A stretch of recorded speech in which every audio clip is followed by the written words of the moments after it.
En este rincón apartado de los temas de la literatura, llamado Poemas y Poetas, los escritores Francisco Cataño y Francisco Escalice recorren las liras de las máximas plumas del verso. Hoy declamamos a Edgar Poe. Desde las horas de mi infancia, yo nunca fui como los otros. No vi jamás como otros vieron, no adoré ni odié como todos. En la fuente común yo nunca viví mis penas ni mis gozos, y soñé siempre sueños míos, y cuanto amé, lo amé yo solo. Pues ya en mi infancia, en esa aurora de mi destino tormentoso, de cada ser, de cada abismo, que el bien y el mal lleva en su fondo, surgió ante mí, surge el misterio que embruja el alma silencioso. Surgió el torrente o la fuente del quieto monte y mar sonoro, del lento sol que esclarecía los áureos tintes del otoño, del relámpago que incendiaba sobre mi frente cielos lóbregos, del trueno bronco y la tormenta, o de la nube que allá en lo hondo de un claro cielo perfilaba, quizá un demonio, ante mis ojos. Un bostoniano, uno más del montón. Bueno, bienvenidos a esta tercera y última temporada del año de Poemas y Poetas. Francisco, ¿cómo estás? Hola, ¿qué tal? Bueno, sí, bienvenidos. Buenos días, tardes o noches, preferentemente, como decimos siempre. Sí, sí. Y hoy sí tenemos un bostoniano, claramente no uno más del montón, aunque pueda haberlo parecido en vida, en su vida, digamos. Creo que alguien a que después la historia le dio su lugar. Después de muerto. Después de mucho tiempo, inclusive. Sí, vamos a ver un poco ese tema también. Suele ocurrir mucho, lamentablemente, pero bueno, hoy tenemos a el gran Edgar Allan Poe. Sí. Sí, de hecho, un bostoniano es como firmó su primera obra. Mira. Justamente en el género de la poesía, su primer obra que publicará a los 18 años fue anónima y simplemente estaba firmada como un bostoniano.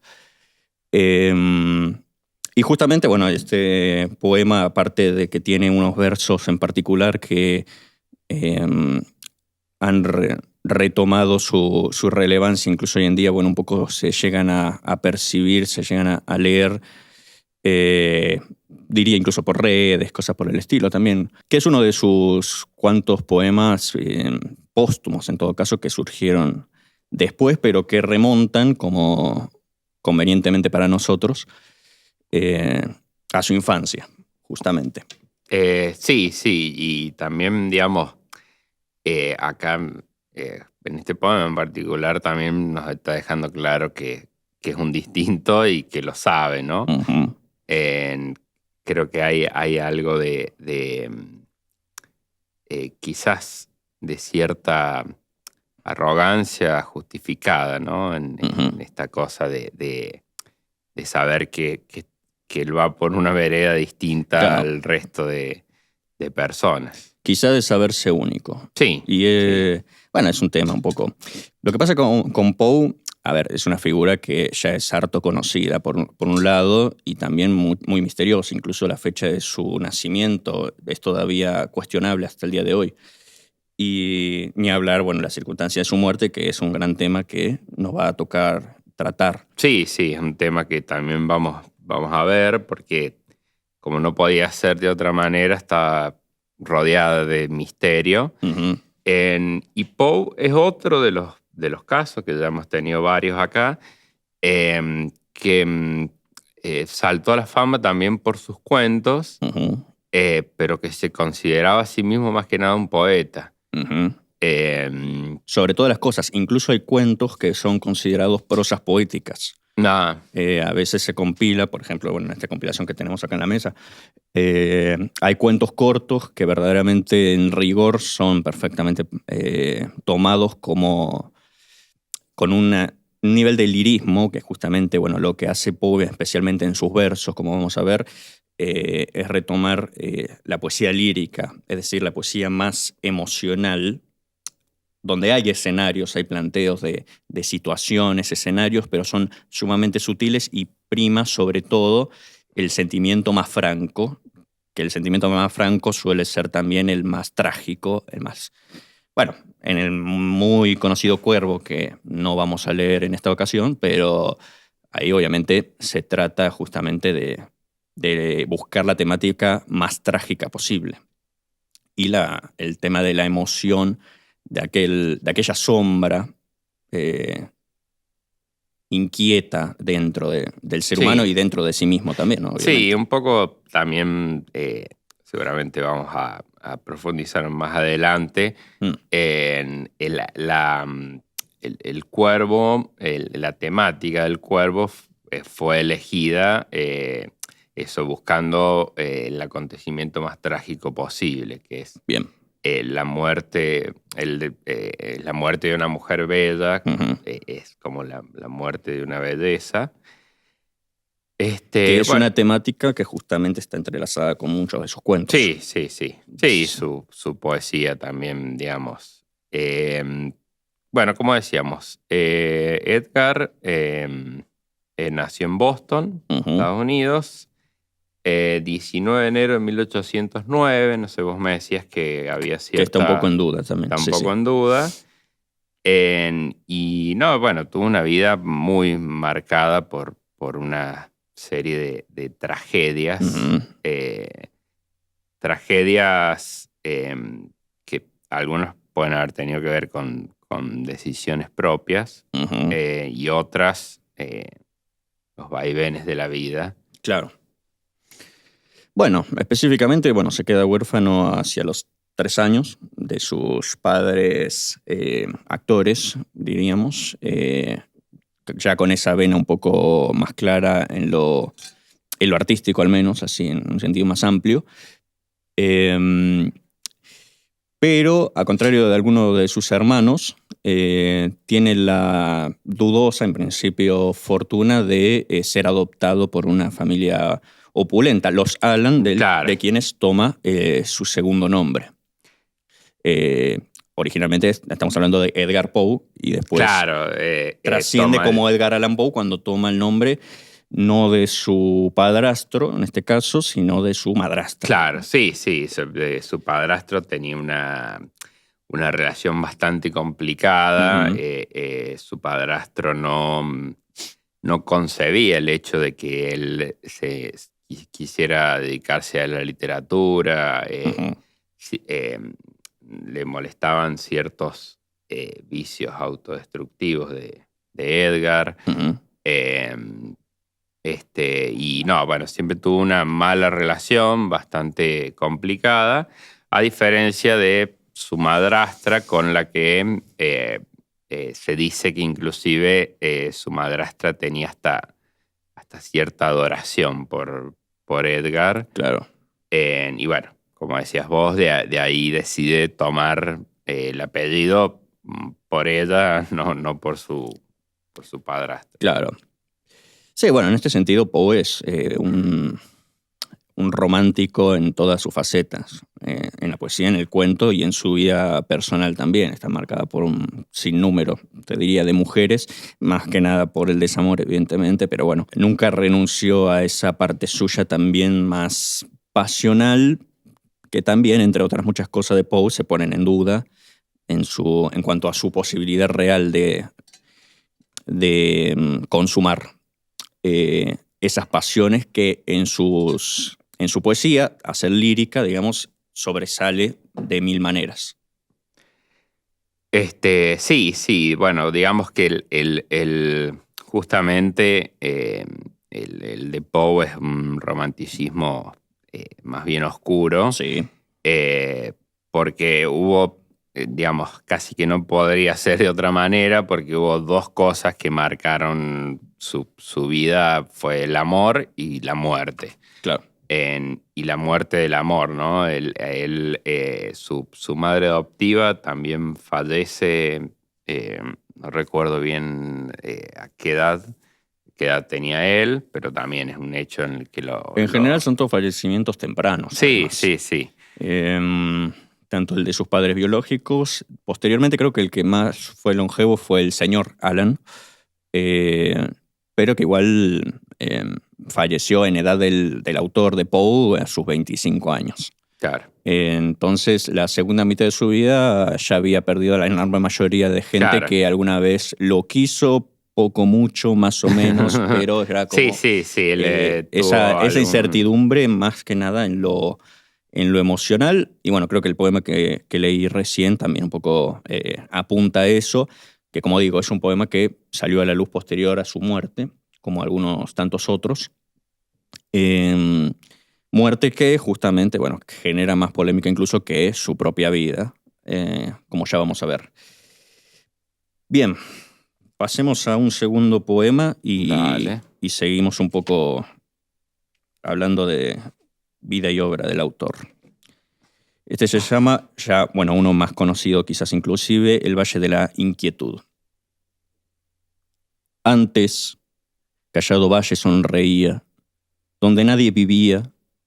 Todo su pueblo se partió a la guerra, solo los astros plácidas pupilas, desde las torres de azur tranquilas, velaban por las flores de la tierra, entre las cuales en el día hermoso iba largando el sol lento reposo.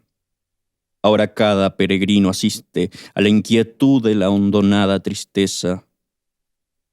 Nada se ostenta allí sin movimiento, nada salvo los aires que dominan la extraña soledad. A ningún viento agita aquellas frondas seculares que se estremecen cual los yertos mares en torno a las hébridas brumosas.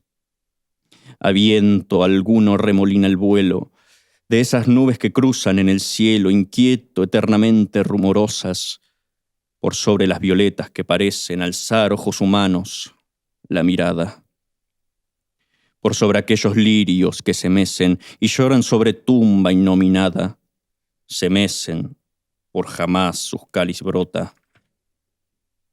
Rocío entre fragancias gota a gota, lloran por siempre de sus dulces yemas, lágrimas fluyen, cual intactas gemas.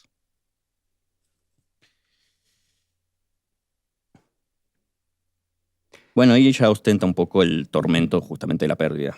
Sí, sentido. ahí se ve muy marcada la muerte y hay una búsqueda de cierta belleza en la muerte y en la tristeza, ¿no? Las lágrimas que caen como gemas, digamos, es una imagen triste y claro, a la vez linda, ¿no? Es un poco también algo que creo que caracteriza al romanticismo, sobre todo un romanticismo oscuro. Como sí, un romanticismo, digamos, también que, digamos, retomando un poco la temática, ¿no? Por su época, es un romanticismo que de origen niega la razón como dadora de verdades universales y empieza a primar tanto al ego, al yo, en muchos poetas románticos ingleses principalmente, que es la principal inspiración que tiene Poe, principalmente Lord Byron, evidentemente, y le da un giro que va avanzando con el tiempo. Poe empieza a escribir muy precozmente, desde los 10 años, poemas que no se conocen hasta la fecha, y empieza a editar, como dijimos, a sus 18 años. Edita primero Tamerlane y otros poemas. Después reedita el mismo libro con una añadidura sustancial que es Al-Araf, que es su poema más extenso, ya con una temática profusamente metafísica, como también habrá que tratar en su momento ese cáliz del autor. Después escribe una colección simplemente de poemas y después, bueno, ya hacia el final de su vida, con poemas mucho más maduros como los que hemos leído hasta ahora, publica El Cuervo y otros poemas. Claro. Y después, bueno, también, bueno, por el lado de sus narrativas, también poéticas en muchos casos, evidentemente Publica sobre todo en publicaciones de revistas. En un momento dado de su vida consigue incluso su propio sello editorial, pero fracasa rotundamente a poco menos de un año. Claro.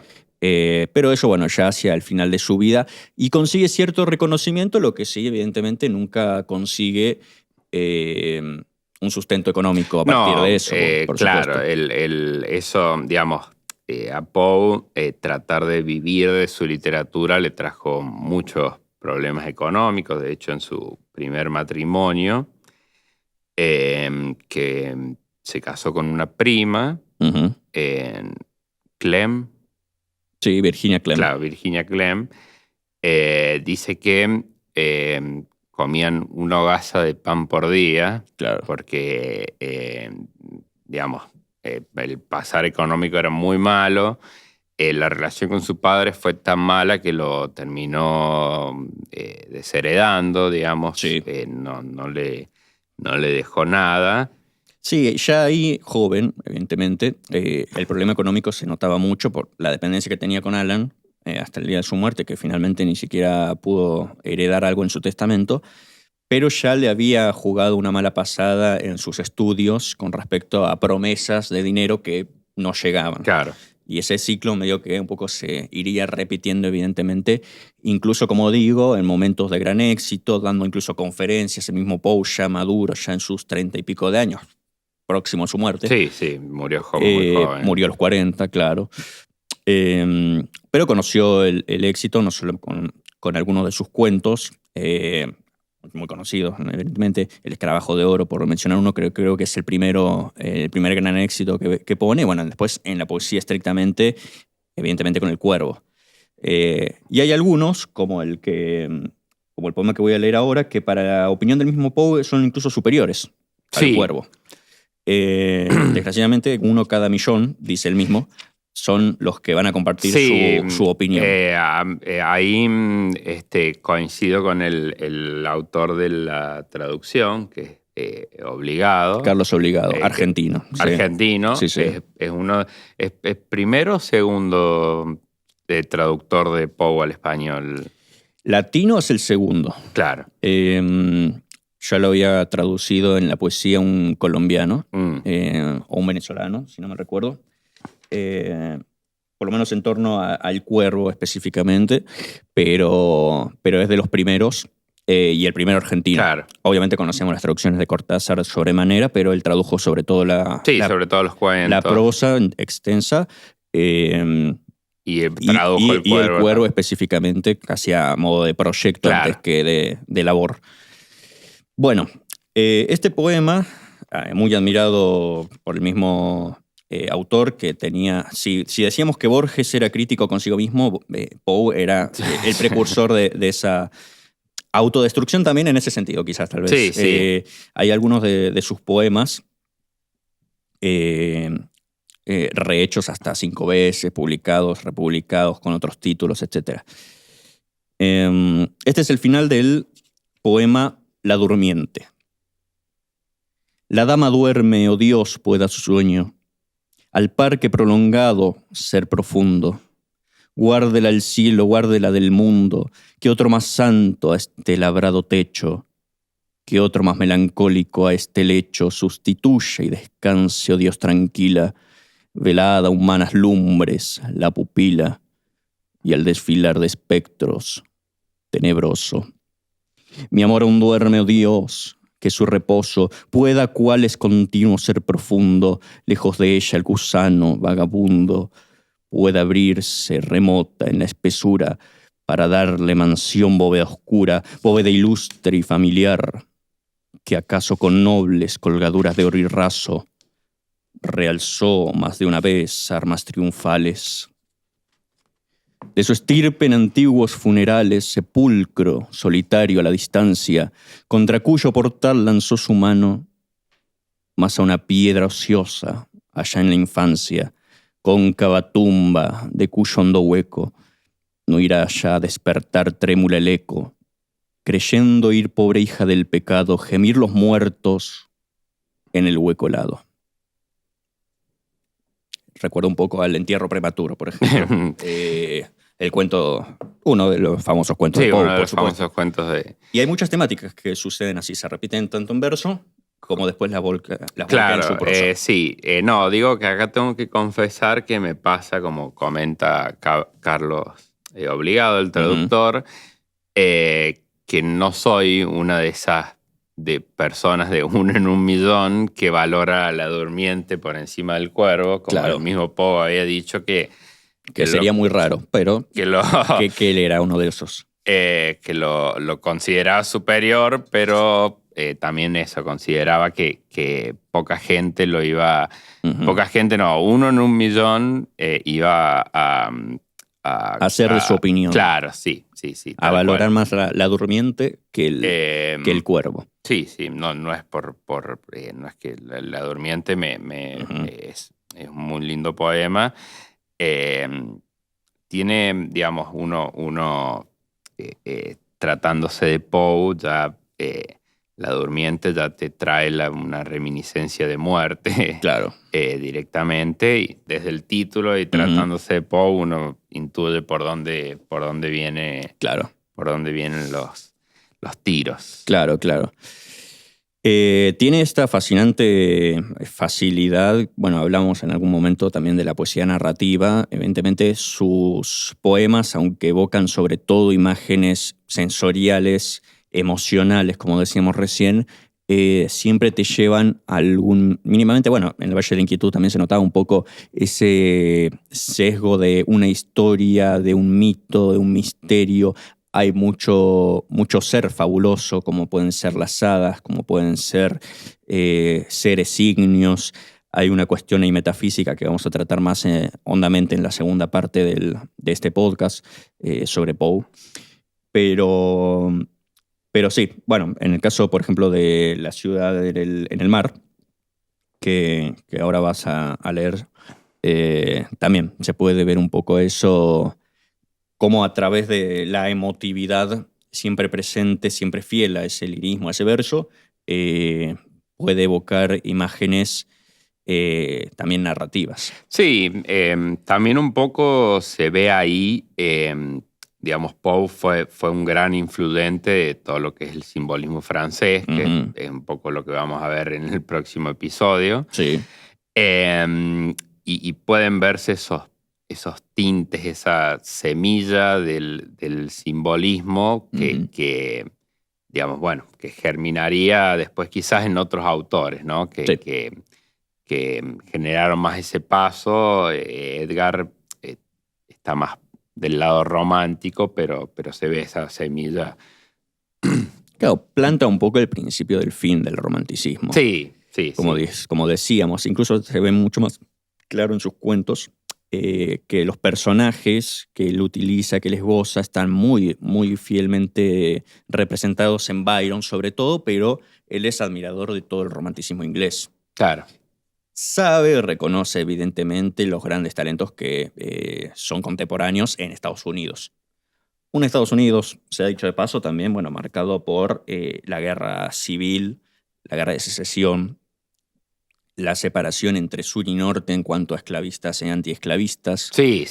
Hay un tema también filosófico mucho más local de lo que se cree de Poe, porque evidentemente se lo universaliza ya a estas alturas sobremanera, y se lo ve también con un ojo siempre puesto en Europa, en cuentos como La caída de la casa Usher, por decir uno, o El hombre de la multitud. Sí. Pero es muy, muy consciente del entorno más directo que él tiene, no solo desde lo trágico, que evidentemente lo pone de manifiesto en sus poemas más específicamente, sino en la realidad política, en las tensiones y contradicciones de un Estados Unidos, en este caso,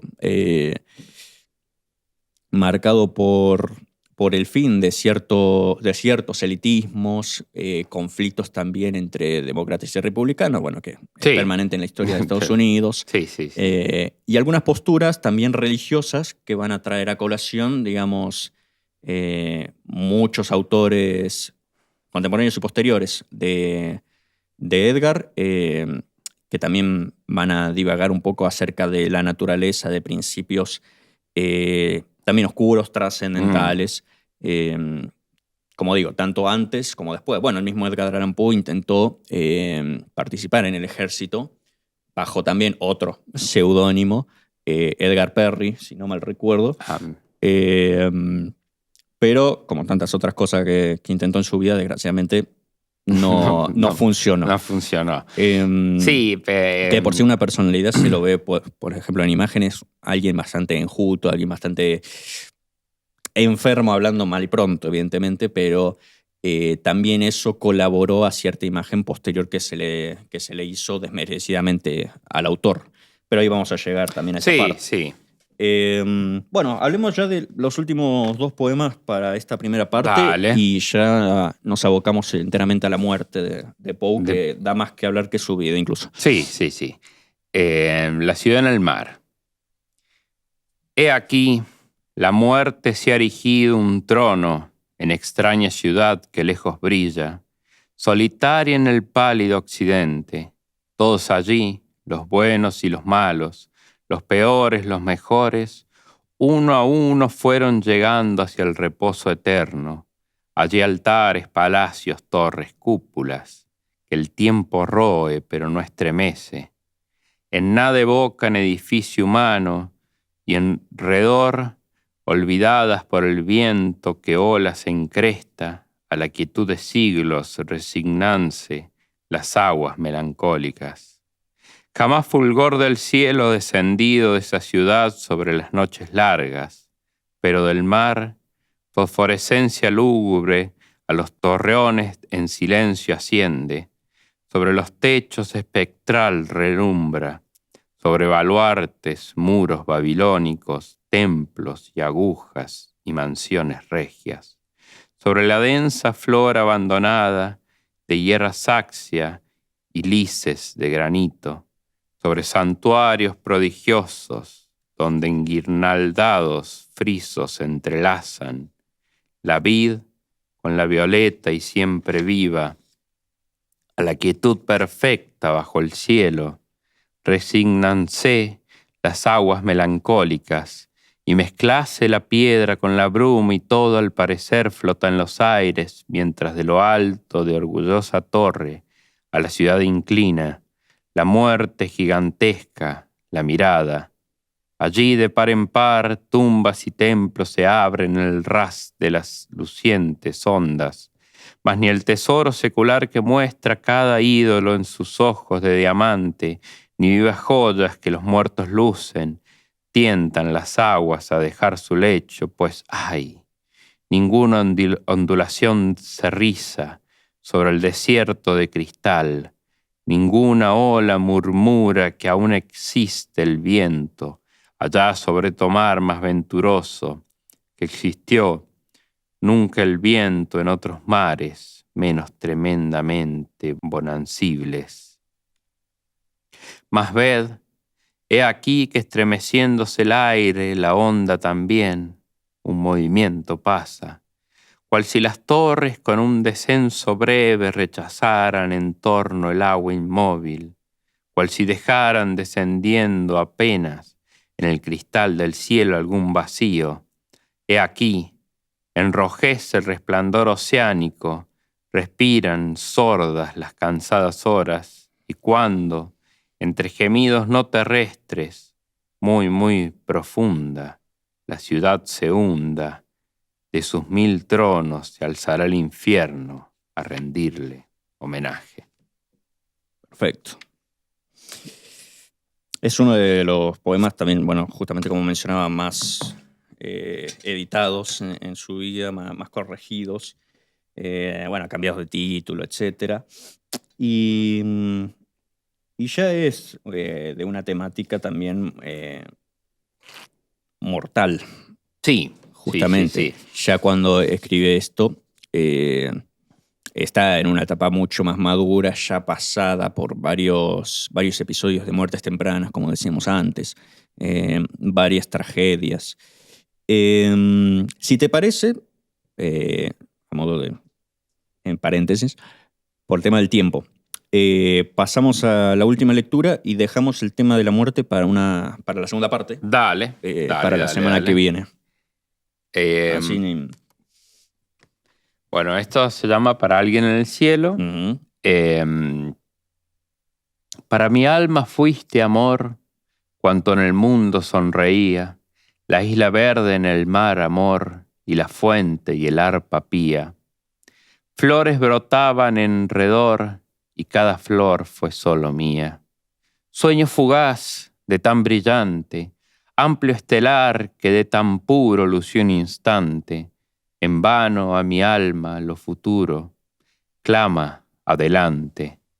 Vuelta al pasado abismo oscuro, persigue muda el sueño amante. Pues ay de mí la luz de vida, se me ha extinguido por jamás, ya nunca más, no más, no más. Hacia la playa combatida, mar solemne diciendo vas, tendrás vuelo águila herida, árbol seco, florecerás. Y éxtasis son mis noches hondas, y estoy contigo almas fraternas, donde el mirar celeste ahondas, donde el flotante andar gobiernas, al ritmo de que etéreas rondas, ante cuales ondas eternas. Muy bien. El poema podría estar dedicado a casi a cualquier persona que haya atravesado la vida de Poe. Uh-huh. En particular, si no me equivoco, está dedicado a a Virginia. Sí, a su primera esposa, Uh-huh. que también murió a los... creo que no sé si alcanzaron a casarse. Sí. Sí. Fue dos o 3 años casados. Sí, de 2 o 3 años, fallece. De tuberculosis. Uh-huh. Al igual, bueno, muchos de los amoríos de Poe terminan falleciendo a los pocos años claro, o no siendo correspondidos. Sí. Sí, bueno, él tenía muchos amores platónicos, inclusive la relación con su esposa. Sí, que era su primo. Se dice que tenía poco en el ámbito sexual, digamos, era más bien un poco de concreto, tiene eso de platónico. Sí. Bueno, lo seguimos la semana que viene, un poco, bueno, ya hablando más en específico de su muerte, que como digo, da más que hablar que su vida inclusive, y nos volcamos también en la parte de los ensayos que mucho de poéticos van a tener. Así que bueno, hasta la semana que viene, por ahora nos despedimos. Y bueno, nos vemos con más Poe. Buenas noches. Nos vemos. Te invitamos a que conozcas y te suscribas a nuestro canal de YouTube ULP TV para seguir incursionando en la literatura promocionada por el equipo de lectores de la Universidad de La Punta.